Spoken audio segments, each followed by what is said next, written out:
சிந்திக்க ஒரு கதை. பட்டுப்புழு ஒன்று பட்டு நூல் விட்டுட்டு இருந்தது. அதை பார்த்த சிலந்தி ஒன்று அதுகிட்ட சொல்லுது, உன்னால மட்டும்தான் நூல் விட முடியுமா? என்னாலே விட முடியும் அப்படின்னு சொல்லிட்டு போய் ரொம்ப வேகமாக வலை பின்ன ஆரம்பித்தது.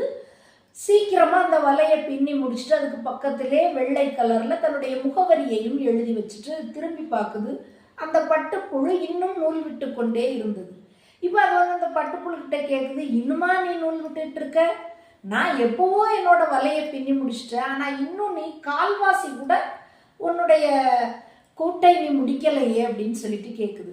உடனே அதுக்கு பட்டுப்புழு பதில் சொல்லுது, உன்னோட வலையோட வேலை என்ன?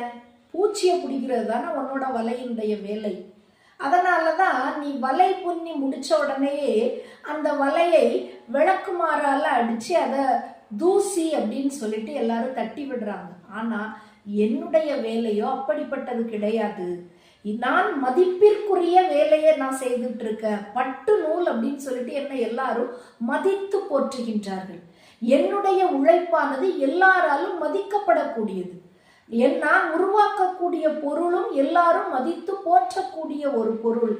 என்ன உடுத்திட்டு போனா நான் எல்லா இடங்களிலும் மதிக்கப்படக்கூடியவனாக இருக்கின்றேன் அப்படின்னு சொல்லிட்டு சொல்லுது. அதனால என்னோட வேலையும் உன்னோட வேலையும் ஒண்ணு கிடையாது அப்படின்னு சொல்லுது. நாமும் உன்னதமான நோக்கத்தோடு உழைத்தோம் அப்படின்னு சொல்லிட்டு சொன்னா எல்லாராலும் உன்னதமான ஒன்றை இந்த உலகத்திற்கு கொடுக்க முடியும். ஆகையால் அனைவரும் உன்னதமான நோக்கத்தோடு மட்டும் உழைப்போம் என்று உறுதியேற்போம்.